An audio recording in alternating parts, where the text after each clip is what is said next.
House holds అంటే ఇంటింటికి GST ఫలాలు అందే విధంగా ఒక ఉత్సవం మాదిరి చేయడం జరుగుతుంది. నిన్నే కలిసి తీసుకొని చెప్పడం జరిగింది. ప్రజలందరూ కూడా మీరు ఇక్కడ బిల్లు రసీదు ఇచ్చినప్పుడు జిఎస్టీ అనేది ఖచ్చితంగా కొన్ని వస్తువులకు జీరో చేయడం జరిగింది. కొన్నిటికి 18% నుంచి 5% చేయడం జరిగింది. మెయిన్ వచ్చేసి 28 నుంచి 10% చేయడం జరిగింది. ఇది కూడా జిఎస్టీ స్లాబ్లు కూడా అందుబాటులో ఉండడం జరిగింది. ఆ స్లాబ్ ప్రకారమే అక్కడ వసూలు చేయాల్సి ఉంటుంది.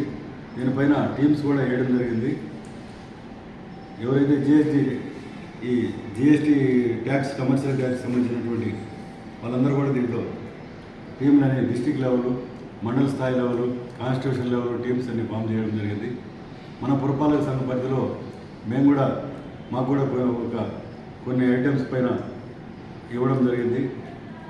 మనకు ఈ ఇంటింటికి జిఎస్టీ ఫలాలు అనేది సెప్టెంబర్ 25 నుంచి 29 వరకు మా సిబ్బంది ఎవరైతే సచివాలయ సిబ్బంది ఉన్నారో వాళ్ళందరూ కూడా డోర్ డోర్ వచ్చి చెప్పడం జరుగుతుంది. వాటికి సంబంధించినటువంటి పాంప్లెట్స్ కూడా రిలీజ్ చేయడం జరిగింది. అయినా కూడా గ్రూప్లో షేర్ చేస్తాము. దేనికి ఎంత ఉన్నది, ఎంత తగ్గించినారు అనేది క్లియర్గా మన గౌరవ జిల్లా కలెక్టర్ గారి ద్వారా నిన్న పంపించడం జరిగింది. కాబట్టి ప్రతి ఒక్కరు కూడా ఎగ్జాంపుల్ ఫుడ్ ఐటమ్స్ అన్నీ కూడా చాలా వరకు జీరో చేసినారు. అలాగే మెడిసిన్స్ కూడా చేసినారు.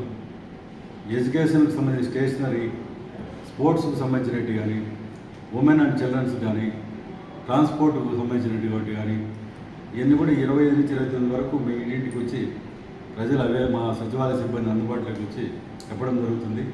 మీరు కూడా షాప్ యజమానులను కూడా నెక్స్ట్ వీక్ మీటింగ్ పెట్టుకొని చెప్పడం జరుగుతుంది. వాళ్ళు ఈ డీవియేషన్ కాకుండా ఏదైతే మనకు కేంద్ర రాష్ట్ర ప్రభుత్వాలు, కూటమి ప్రభుత్వం మనకి అవకాశం కల్పించిందో ప్రతి ఒక్కరూ ప్రజలకు మేలు చేయాలని ఉద్దేశంతో చేసినారు. కాబట్టి మీరు ఎన్ని కూడా అక్రమ పద్ధతుల్లో చేయకుండా అటువంటి ఏదైనా చేస్తే చర్యలు తీసుకోబడతాయి అనేది కూడా ప్రభుత్వం చెప్పడం జరిగింది. అలాగే మనకు అగ్రికల్చర్కి సంబంధించినటువంటి వాటిపైన ఫిషరీస్ కావచ్చు, హార్టికల్చర్ కావచ్చు, ఈ వీవింగ్ సంబంధించిన హ్యాండీక్రాఫ్ట్స్ కావచ్చు, salons, spa, yoga centres, gyms, textiles ఇన్నిటిపైన కూడా సెప్టెంబర్ 30 నుంచి 6వ తేదీ వరకు అవేర్నెస్ క్యాంప్ చేయడం జరుగుతుంది. అలాగే education, life health insurance, electronics. కేంద్ర ప్రభుత్వం ప్రతి వస్తువు పైన జిఎస్టీ తగ్గించింది. తక్కువగా కొనుక్కోండి, ఆనందంగా, ఉత్సాహంగా